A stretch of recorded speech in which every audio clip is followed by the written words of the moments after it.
আসসালামু আলাইকুম। সবাইকে স্বাগত জানাচ্ছি বি রিভিউজের বিশেষ বুলেটিনে। আপনাদের সঙ্গে আছি আমি শরফি দিবা। ইরান যুক্তরাষ্ট্র সংঘাত নতুন করে আরও তীব্র হওয়ার ইঙ্গিত দিচ্ছে। তেহরানের শীর্ষ নিরাপত্তা কর্মকর্তা মোহসেন রেজাই সতর্ক করে বলেছেন, যুক্তরাষ্ট্রের আরোপিত নিষেধাজ্ঞা বা অর্থনৈতিক চাপের অভিযানে যেসব দেশ অংশ নেবে তাদের ইরানের শত্রু হিসেবে বিবেচনা করা হবে। এমনকি এসব দেশের স্বার্থের উপর প্রতিশোধমূলক পদক্ষেপ নেওয়ারও হুঁশিয়ারি দিয়েছেন তিনি।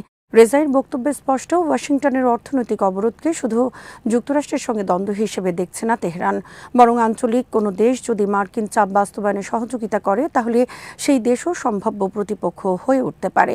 এতে মধ্যপ্রাচ্যের মিত্র ও প্রতিবেশী দেশগুলোর উপর নতুন কূটনৈতিক চাপ তৈরি হওয়ার আশঙ্কা রয়েছে।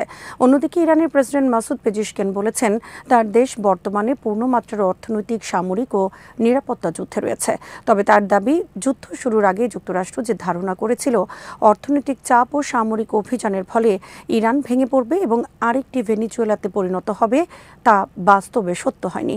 এদিকে সবচেয়ে বিতর্কিত অবস্থান নিয়েছেন মার্কিন প্রেসিডেন্ট ডোনাল্ড ট্রাম্প। তিনি সোশ্যাল মিডিয়ায় এমন একটি মানচিত্র পুনরায় শেয়ার করেছেন যেখানে কৌশলগত হরমুজ প্রণালীকে নিউ ইউএস টেরিটরি বা নতুন মার্কিন ভূখণ্ড হিসেবে চিহ্নিত করা হয়েছে। এর একদিন আগে ট্রাম্প প্রকাশ্য সমাবেশে হরমুজকে আমেরিকান ভূখণ্ড হিসেবে দেখার কথা বলেছিলেন। বিশ্বের অন্যতম গুরুত্বপূর্ণ জ্বালানি করিডোর হরমুজকে ঘিরে এমন বক্তব্য ইরান যুক্তরাষ্ট্র সংঘাতকে আরও বিস্ফোরক করে তুলতে পারে। অর্থনৈতিক নিষেধাজ্ঞা, সামরিক চাপ এবং হরমুজের নিয়ন্ত্রণ, তিনটি ইস্যুই এখন আঞ্চলিক উত্তেজনার প্রধান কেন্দ্রবিন্দু। পাকিস্তানের সেনাপ্রধান জেনারেল আসিম মনির সোমবার ইরানের রাজধানী তেহরান সফর করবেন। ইরানের পররাষ্ট্র মন্ত্রণালয়ের মুখপাত্র ইসমাইল বাঘেহের বরাত দিয়ে এ তথ্য জানিয়েছে দেশটির বার্তা সংস্থা ফার্স।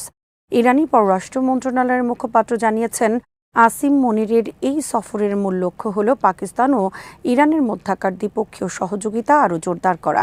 একই সঙ্গে আঞ্চলিক শান্তি ও নিরাপত্তা প্রতিষ্ঠায় পাকিস্তানের চলমান উদ্যোগ অব্যাহত রাখাও সফরের অন্যতম গুরুত্বপূর্ণ উদ্দেশ্য। ইরান ও পাকিস্তানের মধ্যে দীর্ঘদিনের প্রতিবেশী সম্পর্ক থাকলেও সীমান্ত নিরাপত্তা, সন্ত্রাসবাদ, বাণিজ্য ও আঞ্চলিক ভূরাজনীতি নিয়ে দুই দেশের মধ্যে বিভিন্ন সময়ে মতপার্থক্য দেখা দিয়েছে। তবে সাম্প্রতিক সময়ে দুই দেশই পারস্পরিক যোগাযোগ ও নিরাপত্তা সহযোগিতা বাড়ানোর উপর গুরুত্ব দিচ্ছে। বিশেষ করে মধ্যপ্রাচ্যে চলমান উত্তেজনা এবং ইরানকে ঘিরে যুক্তরাষ্ট্রের সামরিক ও অর্থনৈতিক চাপের প্রেক্ষাপটে আসিম মনিরের তেহরান সফরকে তাৎপর্যপূর্ণ হিসেবে দেখা হচ্ছে। পাকিস্তান এরই মধ্যে আঞ্চলিক সংঘাত কমানো এবং সংশ্লিষ্ট পক্ষগুলোকে আলোচনার টেবিলে আনার ক্ষেত্রে মধ্যস্থতামূলক ভূমিকা রাখার আগ্রহ প্রকাশ করেছে। ইরানের ভাষায়, পাকিস্তান আঞ্চলিক শান্তি ও নিরাপত্তার জন্য আন্তরিক প্রচেষ্টা চালিয়ে যাচ্ছে। ফলে আসিম মনিরের সফরে দ্বিপক্ষীয় নিরাপত্তা সহযোগিতার পাশাপাশি মধ্যপ্রাচ্যের সাম্প্রতিক পরিস্থিতি, আঞ্চলিক স্থিতিশীলতা এবং সংঘাত নিরসনের সম্ভাব্য পথ নিয়েও আলোচনা হতে পারে।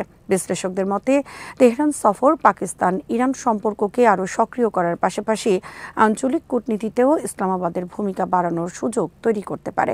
বিশেষ করে ইরান যুক্তরাষ্ট্র উত্তেজনার সময়ে পাকিস্তানের সেনাপ্রধানের সরাসরি তেহরান সফর দুই দেশের কৌশলগত যোগাযোগের গুরুত্বকে আরও স্পষ্ট করছে।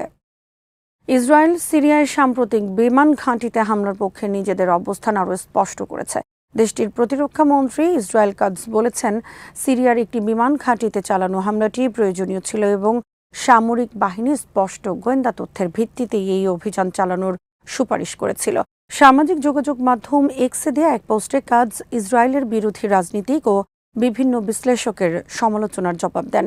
হামলার প্রয়োজনীয়তা নিয়ে প্রশ্ন তোলা ব্যক্তিদের উদ্দেশ্যে তিনি বলেন, সামরিক বাহিনীর কাছে এমন তথ্য ছিল যার ভিত্তিতে হামলার সিদ্ধান্ত নেওয়া হয়েছে। একই সঙ্গে সিরিয়ায় তুরস্কের সম্ভাব্য সামরিক উপস্থিতি নিয়েও নতুন করে সতর্ক বার্তা দিয়েছেন ইসরায়েলি প্রতিরক্ষা মন্ত্রী। তিনি বলেন, ইসরায়েল সিরিয়ার ভূখণ্ডে তুরস্কের সামরিক অবস্থান প্রতিষ্ঠা মেনে নেবে না, যদি তা ইসরায়েলের নিরাপত্তার জন্য হুমকি তৈরি করে। এর আগে প্রধানমন্ত্রী বেনিয়ামিন নেতানিয়াহু এবং কাদস দুজনেই তুরস্কের প্রেসিডেন্ট রিসেপ তাইয়েব এরদোয়ানের প্রতি প্রকাশ্যে সতর্ক বার্তা দিয়েছিলেন। তাদের অভিযোগ, তুরস্ক সিরিয়ায় সামরিক উপস্থিতি বাড়ানোর চেষ্টা করছে। তবে আঙ্কারা ইসরায়েলের এই অভিযোগ প্রত্যাখ্যান করেছে। তুরস্ক জানিয়েছে, সিরিয়ার আবু আল দুহুর বিমান ঘাঁটিতে সামরিক ঘাঁটি বা স্থায়ী সামরিক উপস্থিতি প্রতিষ্ঠার কোনো পরিকল্পনা তাদের নেই। একই সঙ্গে সিরিয়ার ভূখণ্ডে ইসরায়েলি হামলারও তীব্র নিন্দা জানিয়েছে দেশটি। সিরিয়ায় ইসরায়েল ও তুরস্কের স্বার্থের এই সংঘাত নতুন করে আঞ্চলিক উত্তেজনা বাড়ানোর আশঙ্কা তৈরি করেছে। বিশেষ করে সিরিয়ার সামরিক অবকাঠামো ও কৌশলগত এলাকাগুলোকে ঘিরে দুই দেশের অবস্থান ভবিষ্যতে আরও সরাসরি মুখোমুখি পরিস্থিতি তৈরি করতে পারে। ইরানের প্রেসিডেন্ট মাসুদ পেজেশকিয়ান বলেছেন, তার দেশ বর্তমানে একটি পূর্ণাঙ্গ অর্থনৈতিক, সামরিক ও নিরাপত্তা যুদ্ধের মধ্য দিয়ে যাচ্ছে। তবে এত চাপের পরও ইরানের শক্তি, সংহতি ও জনগণের প্রতিরোধ বিশ্বকে বিস্মিত করেছে এবং শত্রুদের পতনের পূর্বাভাসকে ব্যর্থ করে দিয়েছে। আজ ইসলামী প্রজাতন্ত্রের প্রতিষ্ঠাতার আদর্শের প্রতি আনুগত্য পুনর্ব্যক্ত করার এক অনুষ্ঠানে বক্তব্য দেন পেজেশকিয়ান। এ সময় তিনি যুদ্ধে নিহত শহীদ, প্রয়াত নেতা, সামরিক কমান্ডার, বিজ্ঞানী, শিক্ষার্থী, সশস্ত্র বাহিনী এবং সাধারণ মানুষের আত্মত্যাগের কথা স্মরণ করেন। তিনি বলেন, যুদ্ধ, কঠোর নিষেধাজ্ঞা, নানা ধরনের চাপ এবং ধারাবাহিক হত্যাকাণ্ডের পাশাপাশি ইরানকে পানি, বিদ্যুৎ, গ্যাস, জ্বালানি, পরিবেশ ও ব্যাংকিং ব্যবস্থার মতো গুরুত্বপূর্ণ খাতে গুরুতর সংকট মোকাবেলা করতে হচ্ছে। পেজেশকিয়ান বলেন, শত্রুরা ধারণা করেছিল তাদের চাপ ও কর্মকাণ্ডের ফলে ইরান ভেঙে পড়বে, কিন্তু বাস্তবে তা ঘটেনি। বরং ইরানি জাতির শক্তি ও ঐক্য পুরো বিশ্বকে বিস্মিত করেছে। তিনি জনগণের প্রতিরোধের প্রশংসা করে বলেন, এত কঠিন পরিস্থিতির মধ্যেও কিভাবে ইরান টিকে আছে তা অনেক বিশ্লেষকের কাছেই সহজে ব্যাখ্যা করা সম্ভব নয়। তার ভাষায়, ইরানের জনগণ সত্যি একটি অলৌকিক পরিস্থিতি তৈরি করেছে। বর্তমান সংকট মোকাবেলায় সরকার সর্বোচ্চ চেষ্টা করছে বলেও জানান তিনি। জনগণের কাছে সমস্যার জন্য দুঃখ প্রকাশ করে পেজেশকিয়ান বলেন, যতক্ষণ শরীরে প্রাণ থাকবে ততক্ষণ সরকার জনগণের জীবনমান ও কল্যাণ উন্নত করতে কাজ করবে এবং শক্তি ও দৃঢ়তার সঙ্গে সংকট মোকাবেলা করবে। বক্তব্যের শেষে তিনি কোরআনের কয়েকটি আয়াতের উল্লেখ করে সতর্ক করেন, যারা সত্য না বুঝে তা অস্বীকার করে, ইতিহাস শেষ পর্যন্ত তাদের পরিণতি নির্ধারণ করে দেয়।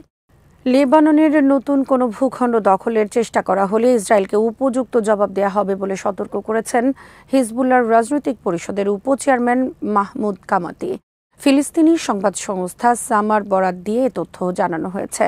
শনিবার দেয়া এই সতর্ক বার্তা এমন সময় এলো যখন দক্ষিণ লেবাননের কিছু এলাকা এখনও ইসরায়েলি বাহিনীর নিয়ন্ত্রণে রয়েছে। দখল করা এসব এলাকা থেকে ইসরায়েলি সেনাদের পূর্ণ প্রত্যাহার নিশ্চিত করতে লেবানন সরকার রাজনৈতিকভাবে চেষ্টা চালিয়ে যাচ্ছে। কামাতি বলেন, হিজবুল্লাহ এখন পর্যন্ত ধৈর্য ধরেছে এবং রাজনৈতিক প্রক্রিয়াকে সুযোগ দিয়েছে, যাতে দখল করা লেবানিজ ভূখণ্ড পুরোপুরি মুক্ত করা সম্ভব হয়। তবে ইসরায়েলি আগ্রাসনের প্রতিটি ঘটনায় তাৎক্ষণিক সামরিক প্রতিক্রিয়া না দেখানোকে দুর্বলতার লক্ষণ হিসেবে দেখার সুযোগ নেই। তিনি বলেন, কোনো আগ্রাসনের জবাব না দেওয়ার অর্থ এই নয় যে প্রতিরোধ আন্দোলন দুর্বল বা প্রতিরোধের সক্ষমতা নেই, বরং পরিস্থিতি অনুযায়ী হিজবুল্লাহ যথাযথ সিদ্ধান্ত নেওয়ার সক্ষমতা রাখে। নতুন করে লেবাননের ভূখণ্ড দখলের চেষ্টা হলে মাটির পরিস্থিতির উপর ভিত্তি করে তার আনুপাতিক জবাব দেয়া হবে বলেও সতর্ক করেন তিনি। এদিকে দক্ষিণ লেবাননে হিজবুল্লাহর সঙ্গে ইরানি যোদ্ধাদের উপস্থিতির অভিযোগও নাকচ করেছেন কামাতি। এর আগে ২রা মার্চ ইসরায়েল লেবাননে বড় ধরনের সামরিক অভিযান শুরু করে। এতে ব্যাপক হতাহতের পাশাপাশি ১০ লাখের বেশি মানুষ বাস্তুচ্যুত হন এবং দক্ষিণ লেবাননের কিছু এলাকা ইসরায়েলি বাহিনীর নিয়ন্ত্রণে চলে যায়। গত মাসে যুক্তরাষ্ট্রের মধ্যস্থতায় লেবানন ও ইসরায়েলের মধ্যে একটি কাঠামোগত চুক্তি হয়। তবে ইসরায়েলি সেনা প্রত্যাহারের নির্দিষ্ট সময়সীমা এবং চুক্তিটির আইনি অবস্থান নিয়ে এখনও বিতর্ক রয়েছে। প্রিয় দর্শক, যুক্তরাষ্ট্র ইরান যুদ্ধ নিয়ে আরও সর্বশেষ সংবাদ এবং বিশ্লেষণ থাকছে আমাদের সন্ধ্যার বুলেটিনে। আজ এখানেই শেষ করছি। সবাই ভালো থাকুন, সুস্থ থাকুন আর দেখতে থাকুন বিডিভিউজ। চ্যানেলটি ভালো লাগলে সাবস্ক্রাইব করুন, সংযুক্ত থাকুন আমাদের ফেসবুক পেজে। আল্লাহ হাফেজ।